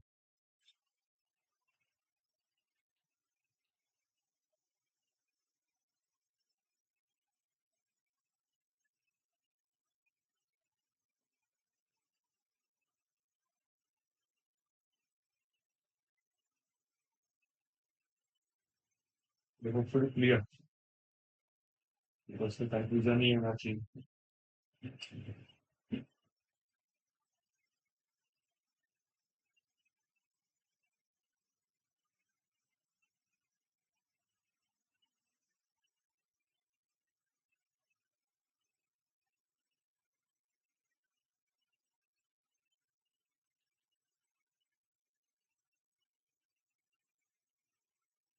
डन। ठीक है, इट्स ओके ना, कर लेंगे सब इसको अपनी आप। ऐसे क्वेश्चन बहुत मिलते हैं। Next interesting point is called determination of, ये बड़ा अच्छा न्यूमेरिकल बनता है। देखो मैं just lambda infinity of weak electrolyte, जो भी ग्राफ से हम निकाल नहीं पा रहे थे, याद है ना आपको? देखो अब निकाल के दिखाएंगे, ग्राफ से निकाल नहीं पा रहे थे, अब निकालेंगे। देखो देखो इसके लिए हम क्या करते हैं, अब ना कुछ मैं आपको इलेक्ट्रोलाइट्स दूंगा। जैसे एक इलेक्ट्रोलाइट मैंने आपको दे दिया हाइपोथेटिकल, लाइक कैल्शियम एसिटेट। एक इलेक्ट्रोलाइट मैंने आपको दे दिया लाइक कैल्शियम, कैल्शियम हाइड्रोक्साइड। ठीक है, ये बता रहा हूँ, रिलैक्स। और आपसे निकालने के लिए बोल दिया कि we require the value for acetic acid. देखो एक मिनट प्लीज, ऐसे में कुछ वैल्यू लिख रहा हूँ, सब हाइपोथेटिकल है। 700 Simon centimetre square mole inverse, that's like 1200 Simon centimetre square mole inverse, ये निकालने के लिए बोल दी। देखो वीक के लिए निकालने के लिए बोल दी, ये 1200 लिख। देखो अब रुक जाओ एक मिनट। अब मैं कोलरोज शो से पहले 3 इक्वेशन बनाऊंगा, 3 समीकरण है। किस किस के लिए? एक कैल्शियम एसिटेट के लिए, एक कैल्शियम हाइड्रोक्साइड, और इसके लिए निकाल लिया। बताओ कैल्शियम एसिटेट कैसे टूटता है? Calcium ion plus 2 acetate ion, मुझे लिखना चाहिए lambda infinite of calcium ion plus 2 into, आ रहा है सबको समझ? 2 इंटू करना पड़ेगा ऑफ एसिटेट, किसके इक्वल है ये? 700। बताओ ये क्वेश्चन आई समझ? बताओ कैल्शियम हाइड्रोक्साइड कैसे टूटता है? यार मैं भी गड़बड़ कर रहा हूँ, ये क्वेश्चन सही नहीं बन रहा। यार तो कैल्शियम हाइड्रोक्साइड, कैल्शियम हाइड्राइड कर दीजिए, हाइड्राइड चल जाएगा, ये भी नहीं चल पाएगा। रिलैक्स रिलैक्स, अभी क्वेश्चन सही नहीं बन रहा, क्योंकि इन दोनों को मिला के कुछ होगा ही नहीं। अभी चेंज करते हैं, रिलैक्स। वाटर भी ले लेते हैं, कोई बात नहीं। ये लीजिए, वाटर भी आ गया, लाइक 1500। सब हाइपोथेटिकल वैल्यूज। अब उम्मीद है हो जाएगी, हो जाएगा या हो जाएगी, कोई इशू। बताओ कैल्शियम हाइड्रोक्साइड कैसे टूटता है? Calcium ion plus twice of hydroxide ion, पता है ना सबको? इसकी वैल्यू कितनी है? 1200। दूसरी इक्वेशन, बताओ वाटर कैसे टूटता है? H प्लस आयन साथ में OH है,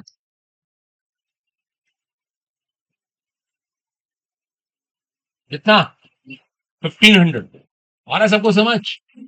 तोड़ते रहो आप। लास्ट पे क्या बच्चा? एसिडिक है, जो इसके में निकालना है, जिसके हमें कैलकुलेट करना है। एसिडिक एसिड टूटता है CH3CO नेगेटिव, साथ में क्या बनता है? H positive. आ रहा है समझ? देखो इसके लिए कैलकुलेट कर, इन 3 इक्वेशन से वाली इक्वेशन बनाते हैं, इन तीनों से ये इक्वेशन बनाएंगे। देखो कैसे बनाए, कैसे बनाए बताओ, कैसे बनाए? हमें क्या चाहिए? एसिटेट, ये रहा एसिटेट। और हमें क्या चाहिए? H प्लस, ये रहा H। बोलो आ रहा है सबको समझ? देखो हम अभी काम करते हैं, हम 1 में से 2 को माइनस कर देते हैं। नहीं, अभी 1 में से 2 को माइनस नहीं करना। चलो 1 में से 2 को माइनस भी कर दिया आपने, चल जाएगा। कैल्शियम से कैल्शियम कैंसिल हो जाएगा ना। 1 और 2 को प्लस कर दे, 1 और 3 को प्लस। हाँ, लेकिन 3 को पहले 2 से मल्टीप्लाई करना पड़ेगा ना, पहले इसको 2 से मल्टीप्लाई करना पड़ेगा। बताऊंगा अभी क्यों। 2 से मल्टीप्लाई करने का ये फायदा होगा, ये 2 एसिटेट बन जाएगा, ये 2 H प्लस हो जाएंगे, तो 2 के लिए वैल्यू आएगी, बाद में हम डिवाइड कर लेंगे। और एक और बात, 1 और ट्वाइस ऑफ थर्ड को ऐड करो, सेकंड को क्या कर दो? माइनस कर दो। बच्चों आ रहा है समझ? Y side. यार देखो हमने पहली इक्वेशन में पहले तीसरे को 2 से गुणा किया, फर्स्ट में ऐड किया, और सेकंड को माइनस। आ रहा है मैथ समझ इतना? Yes sir. सोचो आराम से, देखो क्या दिक्कत है। पहली इक्वेशन में कोई चेंज नहीं करा, तीसरे को हमने 2 से इसलिए मल्टीप्लाई किया, ये 2H प्लस बन जाए, 2H प्लस बन जाए, ये 2OH बन जाए, फिर 2H इसके 2H से कट जाए। Is it clear? तभी तो कर रहे हैं, सबको क्लियर हो रहा है ना क्या हो रहा है? फर्स्ट वाली वैल्यू वैसी ही रही, तीसरे को आपने 2 से मल्टीप्लाई किया। बोलो आ रहा है समझ? और सेकंड को माइनस किया, देखो भी, देखो रुक जाओ, अभी आंसर निकलेगा। कितना आया? 3000, 3700, 12 के 2500। ये आंसर नहीं है अभी, डबल के लिए आया। ये डबल के लिए आया। डबल समझ रहे हो? दो एसिटेट और दो H प्लस, हमें तो एक मोल के लिए निकालना, तो क्या करेंगे? 2 से डिवाइड नहीं करेंगे। बच्चों क्लियर हुआ? देखो दिमाग लगाओ, सोचो, आराम से रिलैक्स हो। बता वॉइस सेट, ये क्लियर हुआ? ये ऑपरेशन क्या किया आप ना? आराम से एक काम करो, पहली इक्वेशन को ऐसे लिख लेना, तीसरे को 2 से मल्टीप्लाई करके फर्स्ट में ऐड करके देखो अपने आप, और सेकंड को माइनस करो, देखो तब पता लगेगा। करो स्टार्ट जरा सब लोग, एक बार करो शुरू अपने। करिए करिए।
ये सोफा तो आया तो नहीं आया, गर्ल साइड बताइए, बॉयज साइड क्लियर हो गया।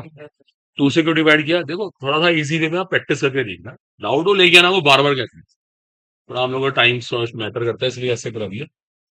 तीसरा पॉइंट, अब तीसरी एप्लीकेशन देखो, दैट्स वेरी इंटरेस्टिंग, जिसको डिटर्मिनेशन ऑफ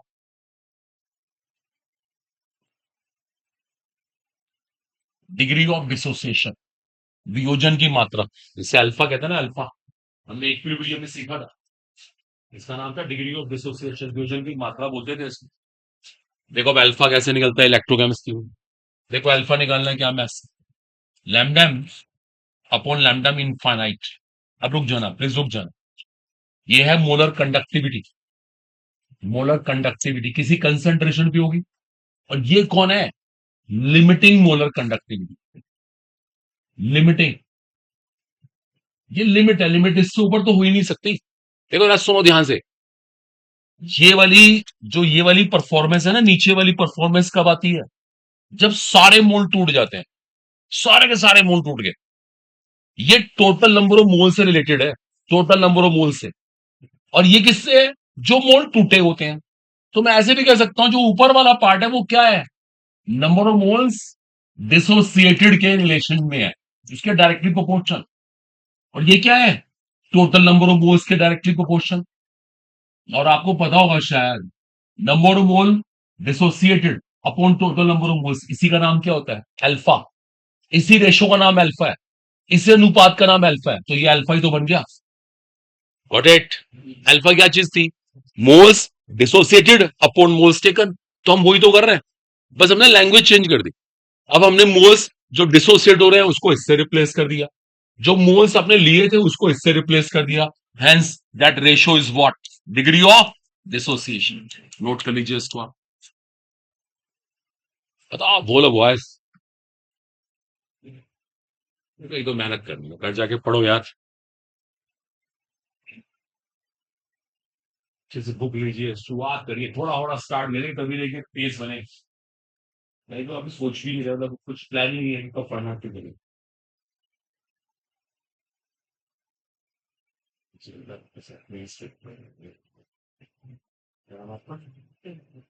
Yeah.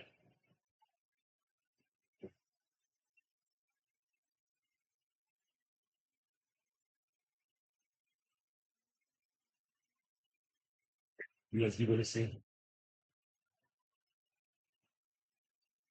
वो बता देना आपको, एसडी फोन दे देगा, इंस्टीट्यूट का नाम पता है इनका, बहुत करवा सकते हैं।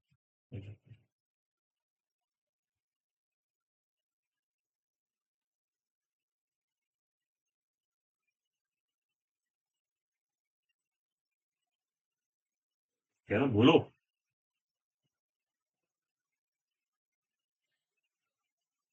इसको बोलते हैं डिटर्मिनेशन ऑफ अल्फा, अल्फा को डिग्री ऑफ डिसोसिएशन। चलिए अग्री सब लोग, बहुत न्यूमेरिकल आते हैं इसके ऊपर।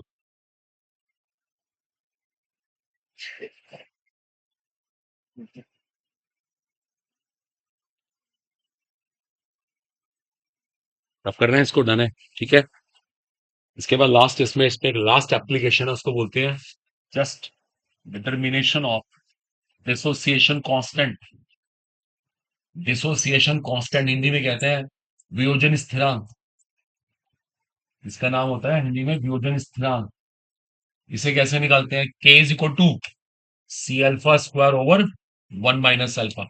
देखो ये के निकालने का फॉर्मूला। सी यहाँ पे कंसेंट्रेशन है, इसको सांद्रता कहते हैं, और अल्फा क्या है? डिग्री ऑफ डिसोसिएशन, वियोजन की मात्रा। अल्फा क्या है? डिग्री ऑफ डिसोसिएशन, हिंदी में कहते हैं वियोजन की मात्रा। ये भी एक अल्टीमेट न्यूमेरिकल के लिए फॉर्मूला बनता है। ये हमने इक्विलिब्रियम में कर रखा है, सब इलेक्ट्रोकेमिस्ट्री यहाँ पे लगानी पड़ेगी, अल्फा वहीं से निकलता है। लीजिए इस लॉ की सारी एप्लीकेशन पूरी जाती है, ये इसके ऊपर न्यूमेरिकल्स बनते हैं, आप लेकर आइए, डाउट्स पूछिए। तो कुल रो शो हमारा पूरा हो गया, ये सेक्शन भी कंप्लीट हो गया। कर लीजिए कॉपी आराम से। A is equal to C alpha square over 1 - alpha, ठीक है। तो ये फॉर्मूला भी हमारा एंड हुआ। और इसका एक आर्टिकल और है इलेक्ट्रोकेमिस्ट्री, मैं कर दूं उसको। उसको बोलते हैं प्रोडक्ट ऑफ इलेक्ट्रोलिसिस। वो कर लीजिए। अब एक आर्टिकल और है, उसको बोलते हैं प्रोडक्ट ऑफ इलेक्ट्रोलिसिस। ये बड़ा इंपॉर्टेंट टॉपिक है, टर्निंग सा टॉपिक है ये। प्रोडक्ट ऑफ इलेक्ट्रोलिसिस, विद्युत अपघटन के उत्पाद, इसका हिंदी नेम है प्रोडक्ट ऑफ इलेक्ट्रोलिसिस। अब देखो इसमें क्या हुआ करेगा, हम ना कोई भी कंपाउंड लेके उसका इलेक्ट्रोलिसिस करेंगे, उसका विद्युत अपघटन करेंगे, क्या क्या बनेगा ये हमें पता लगाना। हमें उसके प्रोडक्ट पता लगाने हैं, प्रोडक्ट, उसके उत्पाद क्या क्या होंगे हमें पता लगा, ठीक है। अब इसके वेरियस केसेस आएंगे, इसमें ऑर्गेनिक भी लगती है, इनऑर्गेनिक भी, बहुत चीजें हैं। देखो कम से कम भी हमारे पास 10 केसेस ऐसे हैं जो हम समझा सकते हैं। आपकी ऑर्गेनिक भी कवर होती है, आपकी इनऑर्गेनिक भी कवर होती है। इसका पहला केस है फ्यूज्ड NaCl। ये सबसे सिंपल केस है, बाकी तो बहुत टर्निंग चीजें आएंगी। एक बार ध्यान देना, जब मैंने इलेक्ट्रो शुरू की थी ना, मैंने वेरी फर्स्ट डे आपको इस तरह का प्रोसेस बताया। देखो आप इस टाइम इलेक्ट्रोलिसिस कर रहे हो, विद्युत अपघटन कर, ये एक सेल है, इस सेल का नाम क्या है? Electrolytic cell. क्या कहते हैं इसको? विद्युत अपघटनी सेल। इसका हिंदी नेम है विद्युत अपघटनी सेल। इलेक्ट्रोलिसिस करते हैं इसी के अंदर। अब मैंने इसमें ना NaCl ले लिया। कैसा NaCl है? फ्यूज्ड, पिघला हुआ। ये NaCl है, पिघला हुआ। अब आपने इसमें इलेक्ट्रिसिटी पास कर दी, तो बड़ा सिंपल केस है। हाँ इसमें टूट जाएगा ये, है ना। ये आयन कहाँ जाएगा? कहाँ जाएगा? एट, बोलो, कैथोड पे जाएगा। क्यों, क्या चाहिए इसको अपना? रिडक्शन। रिडक्शन होता ही कहां पर है? कैथोड पे। ये आयन कहां जाएगा? एनोड पे जाएगा। एनोड पे क्या होता है? ऑक्सीडेशन। तो ये एनोड पे इसीलिए गया। और Cl मिलकर क्या बना लेते हैं? क्लोरीन। देखो अभी रुक जाना प्लीज, ये मैंने आपको सबसे सिंपल केस कराया, अभी तो बहुत टर्निंग केसेस आएंगे। और एक और इंपॉर्टेंट चीज है, जो दोनों बन के आए ना रिजल्ट्स, ये हमें रिजल्ट सिखाने थे कि कैथोड पे क्या बना, एनोड पे क्या बना। अच्छा आप में से किसी को पता है, चलो कैथोड पे सोडियम बन गया, एनोड पे क्लोरीन बन गई, इन दोनों में क्या चीज सेम है? इन दोनों में क्या चीज एक समान है? बताओ। भाई कैथोड पे तो बन गया सोडियम, यहां तो आपको मिल गया सोडियम, यहां मिल गई क्लोरीन। दोनों में क्या चीज समान है, क्या चीज एक है? Not electrons madam, they electrons कहां से सेम हो गए? नॉट आयंस, आयंस कहां से सेम हो गया? इनके तो आयंस ही नहीं रहे अब। सॉरी, दोबारा सोचो, मैं कह रहा हूं दोनों में क्या चीज सेम है? इक्विवेलेंस, तुल्यांक। जो तुल्यांक एक के बनेंगे वो दूसरे के बनेंगे, जो इक्विवेलेंस एक के बनेंगे दूसरे के बनेंगे। बिकॉज आपने दोनों के लिए क्या पास किया? Same electricity, that's important. अभी कल परसों मैंने फ्राइडे लॉज में कराया था आपको, दोनों के इक्विवेलेंस बराबर। इसे कॉपी कर लो।